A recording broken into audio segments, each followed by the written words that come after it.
What's up, YouTube? Another video of a Spark series. Not necessarily a Spark series this time, but this is the truth about jet skiing and what you need to know about it. So, like, I've gotten a lot of comments on my previous videos regarding why the jet skiing and the Spark in general, maybe not even Sparks in general, but why jet skiing in general is kind of boring after a little while. So, what I've found is a lot of people purchasing jet skis, especially getting into the market with something like a Sea-Doo Spark because it's cheap and it's reliable. They're telling me that they're like, hey, this is boring after a period of time. And there are certain things you need to know about this. Going into anything, may it be motorcycles, may it be cars, may it be jet skis, dirt bikes, anything, you have to have a goal when it comes to these things. So, what is your goal when you're buying them? Was it just to get on the water and scoot around, or is it to actually do something more important? So, there are things you must know.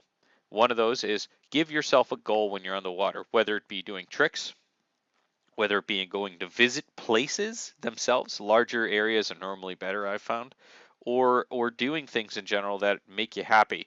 So I bought a Sea-Doo Spark mainly because I've been jet skiing for the last 15 years, and I found that I wanted a reliable ski that was light, that could trick, and that can do everything a normal ski would do.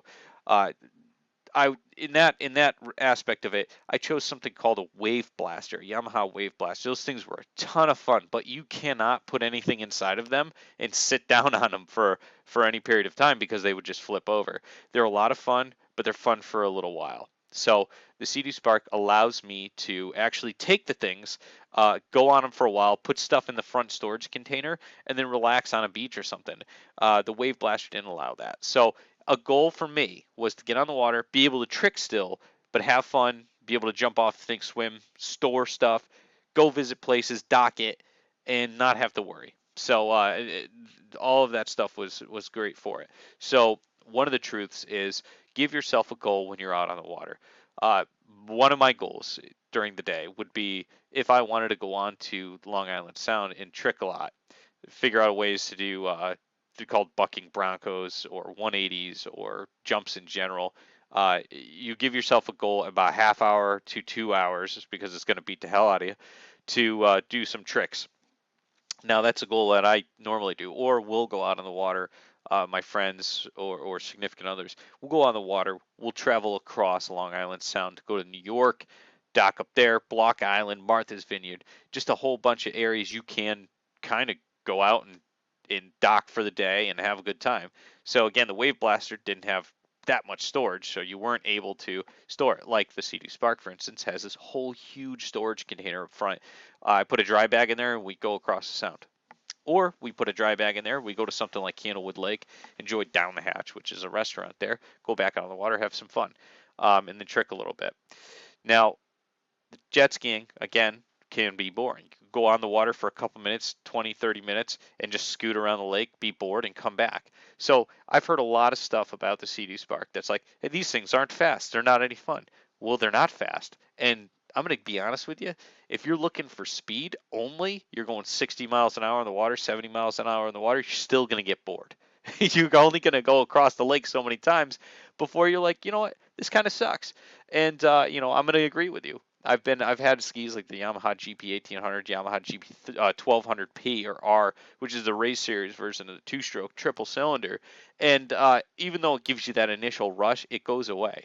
So the Spark allows you to only go about 50 miles an hour, but it gives you the ability to do more with it, like tricks and also the reliability.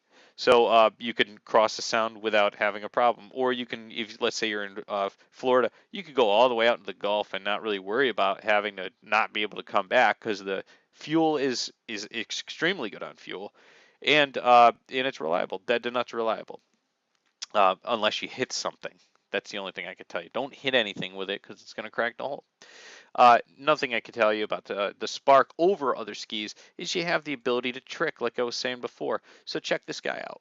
Good, I would say 7, 8 feet of air. See how his angle, his trajectory is kind of like the ass ends down? That's how you're going to want to land because what you're going to do is you're going to force all of the water up to the front of the hole in a V shape, and it's going to disperse that energy, so you're not going to crack the hole. So that's a myth about the Sea-Doo Spark. People think that when you're flying up in the air like this, you're gonna land on the thing and crack the hole. Again, the only time I've ever seen it happen is either manufacturing defects, which do happen, or you hit something hard.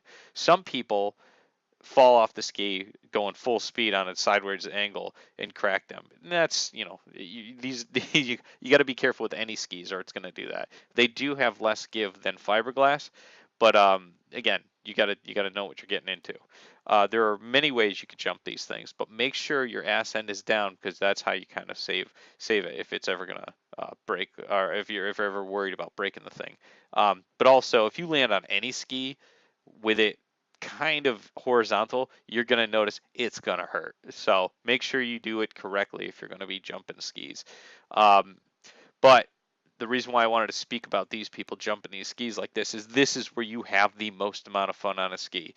If you're looking for a Sea-Doo Spark to troll around in the lake on and not do anything like this, you're not going to have a good time. You're just going to scoot around, you're going to get bored.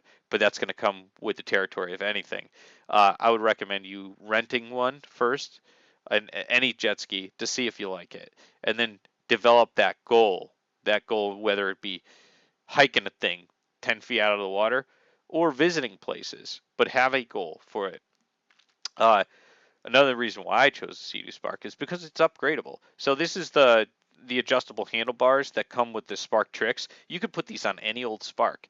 The Spark Tricks come stock with these things, and you could see that these are actually. I can only say good things about this with the Tricks. If I were to buy a regular Spark, I would buy one of these handlebars, and also the Tune and the Impaler. Those are the three things I would purchase for one. But the reason why I wanted to show these is because the ski is infinitely more comfortable when you're using handlebars that are straight up in the air. The Spark does sit a lot lower, so if you're not used to something like that, if you're using a stand up or an X2, then that's the problem you're having. It's going to be you're going to just be too low and uncomfortable on it. So over comfortability over a period of time, make sure you put these on there too. Okay. Uh, Another couple things I wanted to talk about is the upgrades. You can even put turbos on Sea-Doo Sparks. You can tune it in turbo, and the thing's going to be a million horsepower, but it's still not going to have high top speed. Why? Because they're not built for it. Keep that in mind, okay? Turbo kits are expensive. They're almost as expensive as the ski themselves. And this is again by Fortec Performance. So Spark Tricks, again, would I purchase it? Maybe, maybe not. For fun reasons, yes, I would, because you get head turning everywhere, and everybody wants to ask you about it. And I think, again, having that goal on the water of fun is one of the biggest factors of purchasing one of these skis. But yeah, so just kind of wanted to go over with you the potentiality of these things and why they're good. And the closed hole design is another huge region. Sea-Doo came out with something special here, and I'm just so happy to be able to explain to everybody what these skis can do, and then what in reality you should do with these skis. Uh, don't think they're going to make you happy when you buy them. Develop a goal and then make yourself happy with that goal, and also share them with friends. When you're out on your water on the water by yourself, it's not going to be as fun. Make sure you have multiple people join you. Join groups. Hit me up in the comments if you're from the Northeast, and we're always down to go out and have a good time. Safety number one. Number two is have fun. Okay. All right, guys. Well, if you have any questions regarding what jet skiing is all about and the truth of jet skiing, make sure you ping me, and we'll go over a little bit more in depth if you'd like. All right, guys. Hope you enjoyed the video.